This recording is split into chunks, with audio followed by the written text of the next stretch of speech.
Los ángeles no volaban, ellos caminaban. Ahora quiero que busquen Daniel capítulo 9, versículo 21. En sus Biblias de la de casa encontrarán este capítulo diciendo: Yo hablaba todavía en oración cuando Gabriel, ese hombre al que había visto al comienzo de la visión, se acercó a mí en rápido vuelo. Gabriel llegó volando rápidamente.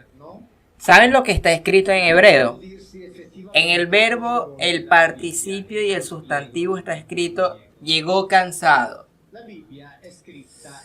En el verbo de acá está escrito en el diccionario italiano, en el diccionario de inglés, en el diccionario de etimología hebrea, donde incluso el diccionario se mezcla en uno de los más importantes que hay en la cita del mismo pasaje de Daniel 9:21, y dice que llegó muy cansado. Ahora bien, el problema ¿cuál es?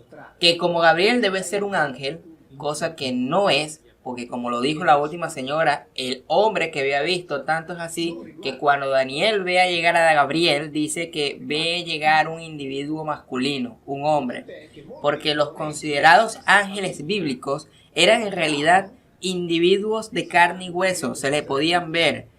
Ya tengo que aclarar que no estoy diciendo que los ángeles existen o no existen, yo no me ocupo de eso, pero lo que está en la Biblia, lo que me ocupa, es decir, lo que está escrito en ese libro, no son ese tipo de ángeles bíblicos, ya que ellos comen, beben, caminan, se ensucian, se cansan, también deben bañarse, tienen que descansar, pueden ser heridos y son muy peligrosos, incluso tienen relaciones sexuales.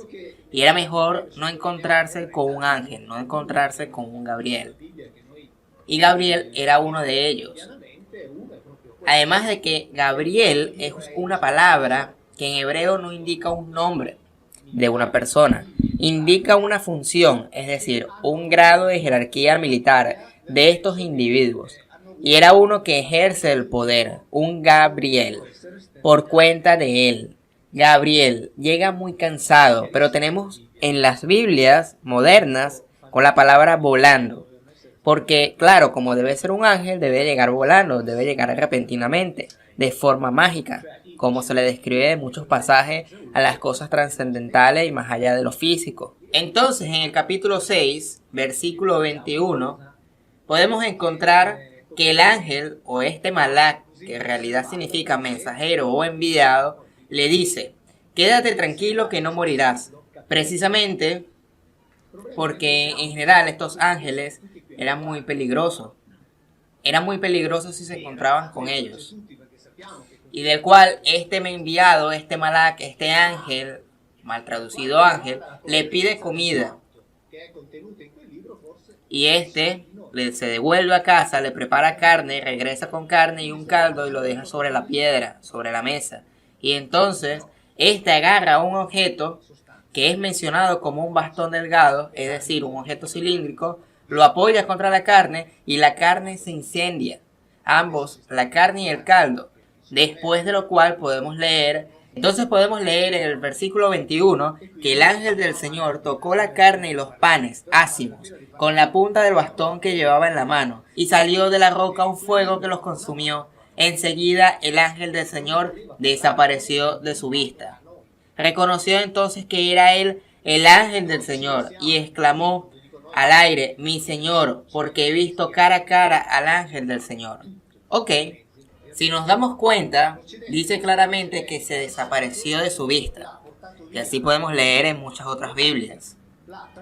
Pero cuando leemos en el hebreo original, no dice desaparecerse. En hebreo dice se fue caminando. Ahora pueden entender eso. Así que como un ángel tiene que desaparecer, solamente que no está descrito así, no es un ángel. Primero, por lo tanto, se va caminando. Y eso es muy lógico, es todo coherente, ahora se entiende.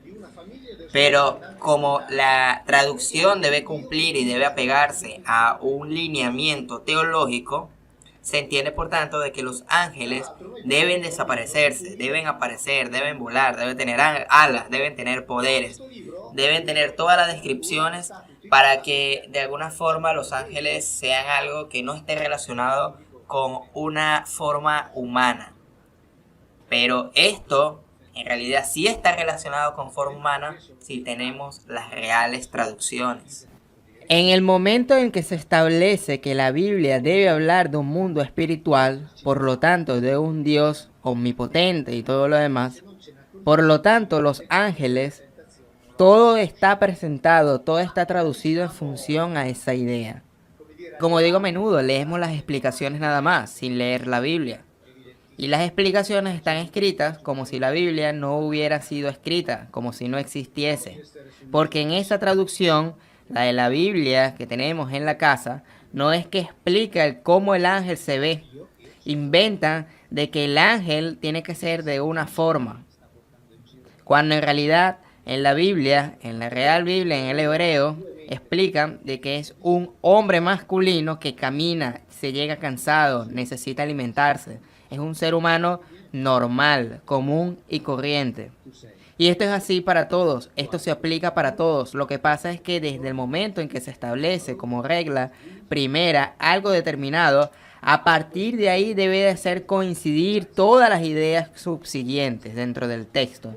Y eso es lo que son las interpretaciones. Es decir, colocar en el texto lo que el texto no dice.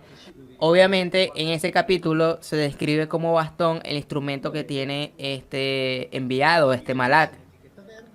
Pero si hurgamos, en ese momento no tenían el lenguaje suficiente para describir un objeto mecánico y suficientemente inteligente de alta tecnología. Porque obviamente, como sabemos, un bastón real no produce ese efecto en la comida. No produce ese efecto de microondas de andar calentando la comida. Así que la Biblia está llena de una gran forma tecnológica, está llena de mucha tecnología, pero descrita en el lenguaje de aquel tiempo y que por tanto es más difícil llegar a esas conclusiones actuales porque normalmente se piensa de que en ese entonces no existía la tecnología que existe actualmente. Por lo tanto se hace más difícil la lectura y aún más si se hace una mala traducción al respecto del hebreo hacia el italiano, el inglés o el español. Y si hacemos de cuenta de que lo que dice la Biblia es verdad, entonces todo va haciendo o se va haciendo más coherente, va teniendo más comprensión, algo más simple de lo que las explicaciones tratan de darnos a entender, apegados a una teología determinada.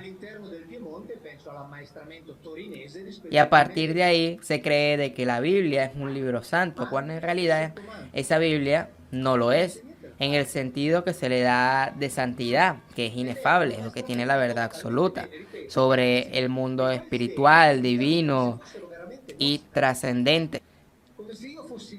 Pero si leemos el libro de Eclesiastés, claramente este escritor nos dice de que los animales y los hombres no tienen ninguna diferencia y que todos tienen un mismo destino, es decir, la muerte. Después de decir que el que escribió Eclesiastés no entiende nada porque no hay mucho interés en las cuestiones espirituales ni en la vida después de la muerte, de eso yo no me ocupo. Pero en la Biblia dice eso.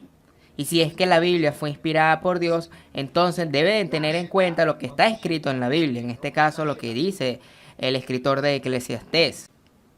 Y obviamente si mantienen la Biblia como algo inefable y que no se contradice, van a chocar con la necesidad de que tienen que reinterpretar muchos de los pasajes que en la simple lectura se contradice. Porque un pasaje como el Eclesiastés no defiende la idea del alma, pero en el Nuevo Testamento o algunos pasajes últimos del Antiguo Testamento defiende la idea del alma.